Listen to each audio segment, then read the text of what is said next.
apa yang ingin dicapai di rencana besar itu, apa capaian-capaiannya, dan jangan lupa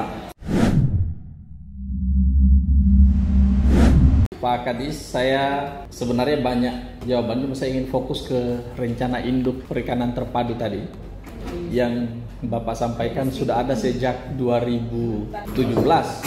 Saya ingin Bapak kasihkan kami gambaran apa yang ingin dicapai di rencana besar itu, apa capaian-capaiannya, dan jangan lupa di RPJMD kita ada pergeseran, di mana 2017 itu udah ada kabarnya Udang Faname, Pak. Pasti itu di rencana induk pengembangan perikanan kita. Jadi tolong Pak Kadis jelaskan kepada kami saat ini, kalau perlu nanti OPD pihak Pemda kopikan kami itu rencana induk perikanan terpadu itu, supaya kita sama-sama bisa kawal apa target capaian perikanan kita sebenarnya di Wakatobi dari 2017 sampai sekarang sudah 2022. Artinya sudah 5 tahun ini sudah dari perencanaan yang dibangun sejak 5 tahun itu, kita sudah selevel apa? Di tahun pertama dari perencanaan itu perikanan kita itu mau berapa tahun? Tadi Bapak bilang 25 tahun itu masih kata mungkin, ada mungkin di situ. Makanya saya ingin tanya sejauh mana itu. Karena idealnya sebuah perencanaan perikanan terpadu itu tidak boleh berbenturan dengan RPJPD dan RPJMD kita. Maka otomatis RPJPD kita hari ini sudah masuk tahun keempat. Apakah dia tetap sinkron itu, Pak? Kemudian apakah dia masih tetap sinkron dengan program konservasi maritim hari ini? Ini yang kita minta pendalamannya, sehingga kita bisa mengetahui dasar dari semua program perikanan yang akan diturunkan di masyarakat. Mau katinting, mau apapun, mau jaring, mau pukat, mau apa saja itu, TS dan lain sebagainya, apalah program perikanan yang Bapak sebutkan tadi masuk di situ enggak gitu, dan dokumen yang Bapak sajikan itu sama enggak, itu kira-kira, sehingga kan kita tidak asal ini, kita tidak mengawang-awang soal perikanan ini. Dokumennya sudah Bapak pelajari, maka tolong kasih gambaran kepada kami dalam dokumen itu capaian yang diinginkan itu berapa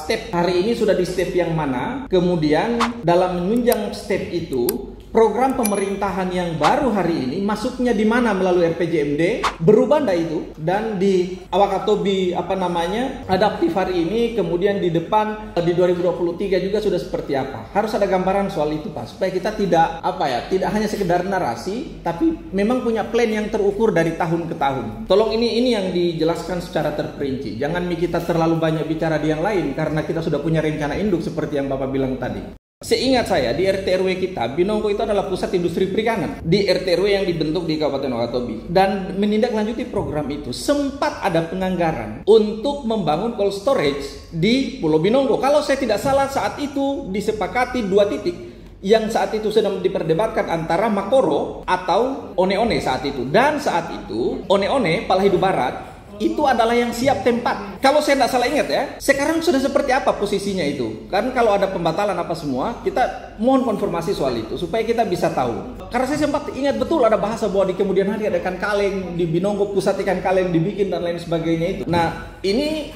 seperti apa perencanaan itu dibangun kembali supaya kita bisa lihat apakah ada pergeseran atau memang ada perubahan nilai. Dan Bapak belum jawab tadi soal posisi Udang Faname seperti apa. Terima kasih.